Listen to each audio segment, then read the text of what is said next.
Hey everyone, Drew here. Welcome back to the shed. Welcome back to the channel. And I hope you're ready for another banger of a random, rambling photography related video. Where today we'll be getting into part two on why I left Fujifilm. And it's going to be ease of use and autofocus. It's kind of the general thoughts I have going into this. But before starting that ramble, I want to do another. Just briefly wanted to say thank you to everybody who's subscribed to the channel. I think we're sitting around 8 right now. That kind of just blows my mind. If you told me like 2 months ago when I started I have anybody subscribed, I wouldn't believe you. It's very humbling to see that somebody else out there finds these videos interesting. So if you subscribed, you've liked, you've commented, thank you. I've enjoyed reading your feedback, your thoughts on cameras, Fuji stuff, the Lumix stuff. It's just been really nice to talk to other photographers out there, especially since I live in a small town. I only know like one other person who shoots with a camera. So it's just kind of nice to have some of those conversations. So yeah, I guess also then on that note, if you like this video, you like this, high budget, high quality production from my shed, consider subscribing to the channel to see more like it. And let me know your thoughts down below on really anything photography related. It's always nice to hear other people's thoughts and opinions.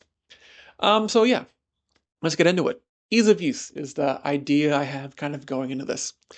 So when I first started photography, if that may be a bit of a stretch to say it, but when I first started shooting with a camera, many, many years ago, it was my dad's camera, and it was a Fujifilm film camera.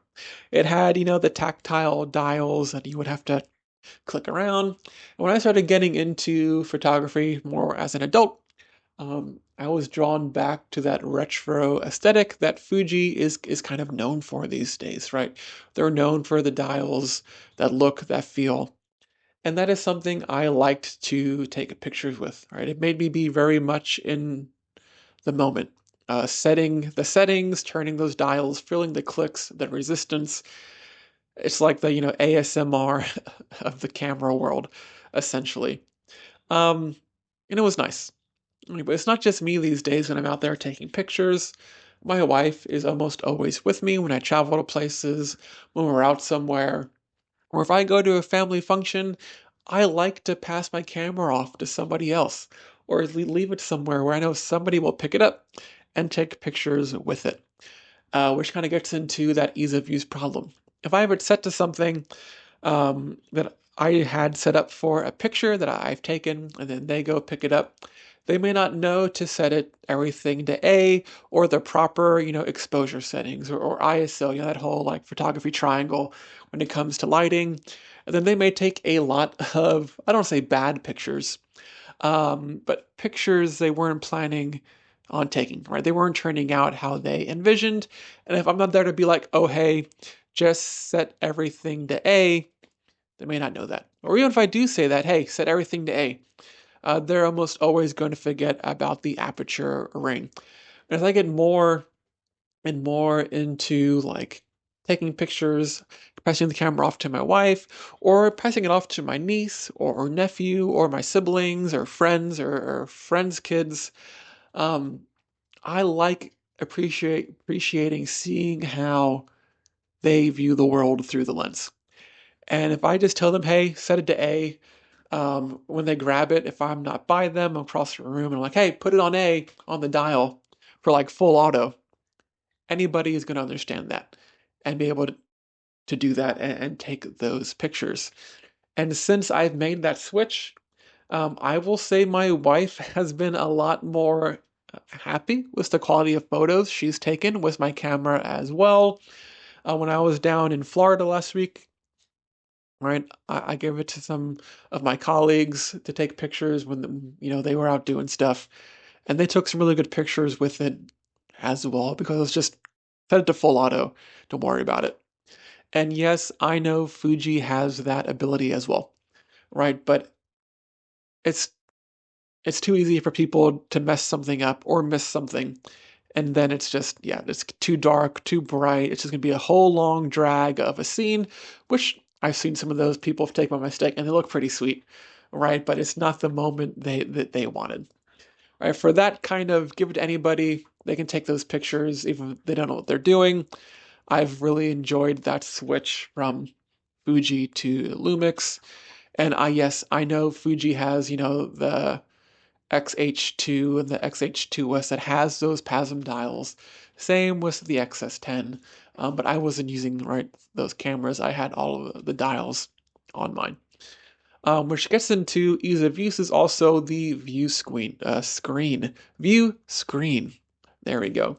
So the Fuji camera, right, at least for me, had the tilt screen, which was nice to get, down low and be able to, kind of tilt it back to view.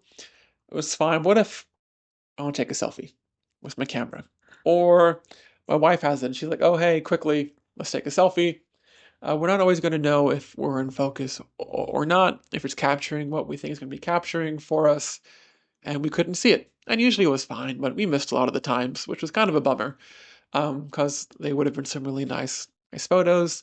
And on the Lumix I have, it has a fully articulating screen, and now we can see ourselves as we take that selfie with my camera.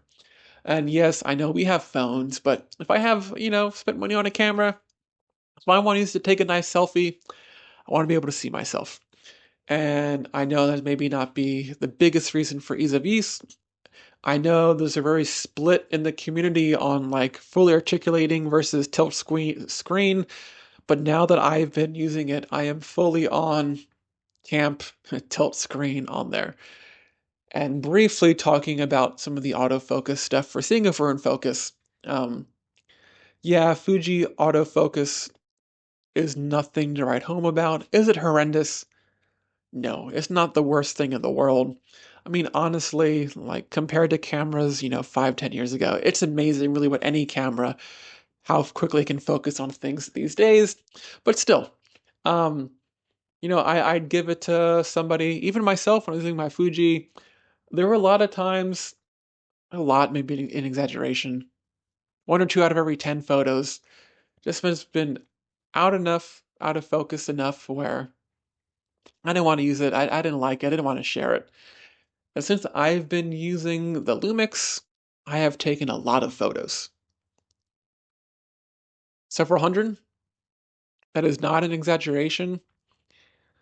And I can think of maybe 3 that were not, it had the little highlight or the box around it that were not in focus. And one of those was user error. So it's really 2, right? That was actually really impressive for me for, a camera that doesn't even usually get brought up for, the big camera makers. There's usually, Nikon, Canon, and Sony, right? And the autofocus on this camera is great. It's amazing. I love it. Um, it kind of blew my mind. And yeah, all right. So that ease of use kind of mindset is one of the reasons why I decided to stay with the Lumix S9 and sell my Fuji gear. Let me know your thoughts down below. Do you like the dials? Do you find the PASM dial more friendly depending upon what you're doing? I didn't even get into the custom settings for photo and video that I like on my sorry, not on my Fuji, on my Lumix, but I'm not enough of a videographer to really have an opinion on that. But that's just something else that popped into my mind there as well. But yeah, thanks for stopping by, and I'll catch you in the next one. Have a good one. Peace out. Bye.